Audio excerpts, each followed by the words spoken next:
Je voudrais d'abord remercier au début de cette célébration tous les bénévoles qui, depuis hier, avant-hier, s'arrachent les cheveux pour nous permettre de vivre ce temps ensemble, dispersés, mais ensemble.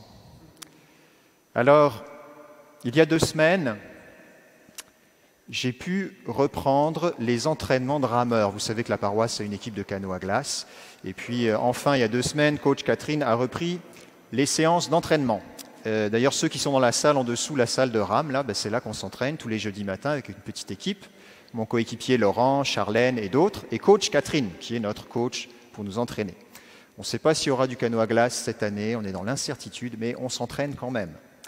Et alors, même si le corps s'était un petit peu ramolli, après 6 mois de non-pratique de rameur, certains réflexes étaient bien là. Notamment une leçon que coach Catherine nous a apprise, à savoir, lorsque tu veux maintenir une puissance à la rame assez élevée, il faut que tu donnes un bon coup au départ, tu prends légèrement au-dessus de ta puissance et tu la maintiens. Tu la prends par le haut et tu la tiens. Ce qui est important, c'est le départ. Ça, c'est ce que coach Catherine nous enseigne, et c'est vrai, ça marche bien. Quand tu essayes d'atteindre ta puissance par en bas, tu n'arrives jamais à l'atteindre. Et si tu la pousses dès le début, avec un démarrage tonique et puissant, tu réussis à la tenir. Jésus donne un autre conseil aujourd'hui. Jésus donne un autre conseil aux anciens du peuple et aux grands prêtres. Un conseil inverse. Il leur dit, ce qui importe, ce n'est pas le départ, c'est l'arrivée. Ce qui importe, ce n'est pas le départ, c'est l'arrivée. Et Jésus prend une parabole et une histoire toute simple. C'est un moment de l'Évangile où Jésus vient d'entrer à Jérusalem. Il est acclamé par les foules « Hosanna, fils de David ». Ça veut dire « Fils de David, sauve ton peuple, viens à notre secours, viens nous sauver ». Jésus est monté sur un ânon, les foules l'acclament. Jésus vient même comme prendre possession du temple. Il va chasser les vendeurs. Et là, il accueille les aveugles et les estropiés et il les guérit. C'est un signe très fort, car ils n'avaient pas accès au temple. Jésus les accueille et les guérit. Évidemment, ça va faire bondir les anciens du peuple et les grands prêtres, qui vont venir voir Jésus et lui dire « Par quelle autorité fais-tu cela ?» Et plutôt que d'entrer dans un grand débat avec eux, qu'est-ce que fait Jésus? Il leur raconte cette petite histoire toute simple. Un homme avait 2 fils. Il alla trouver le premier et lui dit « Mon enfant, aujourd'hui, viens travailler à la vigne. » Celui-ci lui répondit « Je ne veux pas. » Mais ensuite, s'étant repenti, il y alla. Puis il alla trouver le second fils et lui parla de la même manière. Celui-ci répondit « Oui, Seigneur. » Et il n'y alla pas. Histoire tellement simple que nous vivons où nous avons tous vécu. Dans nos familles, c'est facile de dire « Oui, papa, je vais ranger ma chambre. » Puis 2 semaines après, c'est toujours pas fait. Et à l'inverse, des fois, celui qui va rechigner et dire « Non », et puis il va s'apercevoir que finalement, lui, il a fait. Ce qui importe pour Jésus, ce qui importe pour Dieu, ce n'est pas le départ, c'est l'arrivée. Nous avons tous vécu pendant cette pandémie qui maintenant s'étale dans le temps et puis qui a des rebonds, tous vécu des moments où nous avons dit « Oui, Seigneur ». Je pense que lorsque nous sommes entrés au bout de quelques semaines dans cette pandémie, tous nous avons réalisé que peut-être c'était un signe de Dieu. Peut-être que le Seigneur voulait faire une pause, nous forcer à faire une pause, nous forcer à aller moins vite, ralentir, vivre autrement. On a tous goûté à ce ralentissement, avec des conséquences plus ou moins parfois difficiles, dramatiques même, ou parfois pas du tout. Pour certains, ça va beaucoup mieux. Nous avons tous pris des décisions. À un moment donné, même moi, je m'étais décidé, je vais lire les Actes des Apôtres en entier. Et puis, en fait, 5 mois après, je m'aperçois que je ne les ai toujours pas finis. où on avait décidé avec les frères prêtres de prendre plus de temps fraternel. Bon, c'est pas encore gagné non plus. On l'a fait, mais on le fait moins. J'ai eu cette semaine un échange avec les curés de tout le diocèse, tous mes frères prêtres curés. Lorsque nous avons appris la nouvelle dimanche, pour beaucoup, nous avons été, comme vous, abattus. Et dans les discussions que nous avons eues avec les curés, c'était vraiment un sentiment à la fois de colère et de désarroi. Depuis 6 mois, on essaye de s'adapter, puis les 3 derniers mois, on a réussi à mettre en place une manière de faire, appliquer les protocoles, essayer de se rassembler, reconstituer nos communautés chrétiennes avec intelligence. Et puis là, patatras, pouf, depuis dimanche, on nous dit stop, maximum 25. Beaucoup de frustration. Donc on a même peut-être le sentiment d'être asphyxié. On pourrait peut-être être tenté de dire, peut-être, la conduite du Seigneur n'est pas bonne. C'est la première lecture du prophète Ézéchiel. La conduite du Seigneur n'est pas bonne.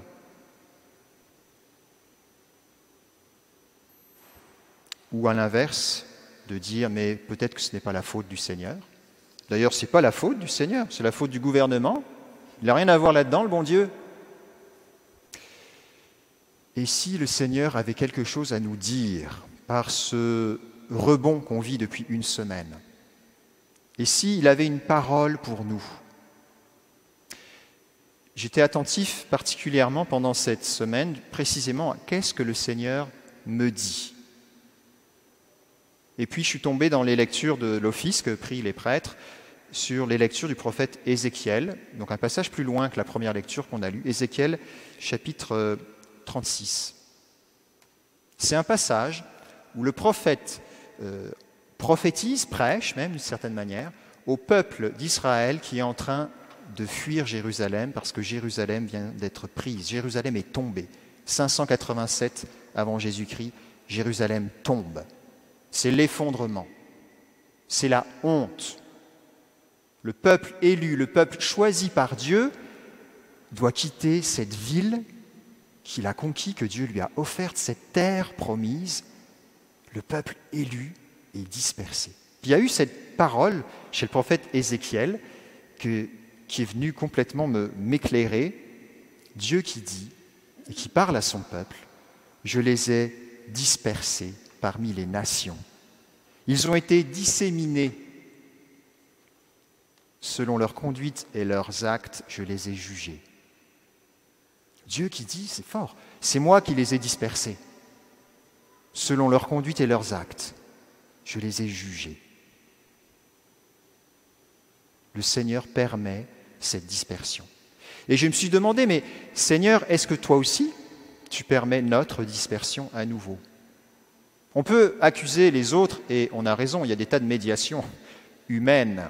Mais est-ce que Dieu ne permet pas ce que nous vivons? Alors je suis allé rechercher la prière du pape François, dont vous vous souvenez peut-être, prière qu'il a dite le 27 mars dernier, prière pour le monde, prière pour la fin de la pandémie. C'était le 27 mars dernier. Et il met des mots sur cette conduite, sur notre conduite, nos actes. Voilà ce que dit le pape François. Il parle à Dieu. Dans notre monde que tu aimes plus que nous sommes allés de l'avant à toute vitesse en nous sentant forts et capables dans tous les domaines. Avides de gains, nous nous sommes laissés absorber par les choses et étourdir par la hâte.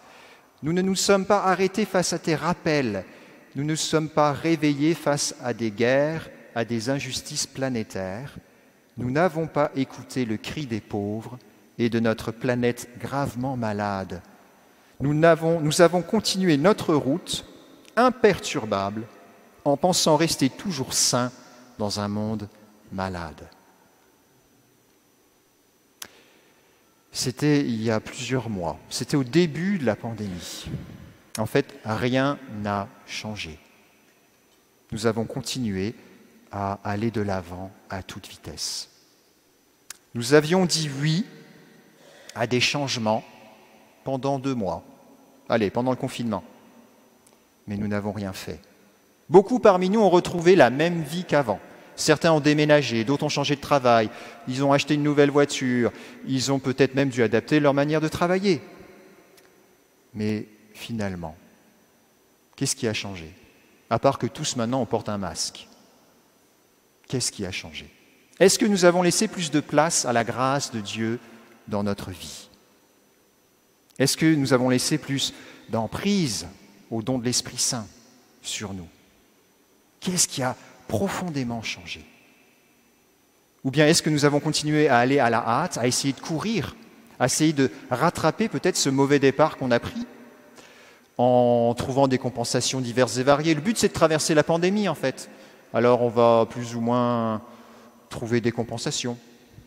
On va regarder un peu plus de séries, boire un peu plus d'alcool, prendre des autres substances, peut-être aller jouer à des jeux en ligne, ça va nous détendre. Peut-être qu'on va plus tout à fait faire ce qu'il faut faire, ce que nous avions décidé de faire. Et si nous reconnaissions que nous avons péché? Comme le pape François nous le dit, il met des mots sur notre attitude. Si nous vivons ce que nous vivons, c'est parce que nous avons manqué notre départ. Nous avons fait un faux départ. Bienheureux sommes-nous, dit Jésus, parce que ce qui compte, c'est l'arrivée. Aujourd'hui, nous sommes un peu comme le publicain et la prostituée. Nous avons manqué le départ. Nous avons dit « Non, je ne veux pas. Je ne veux pas.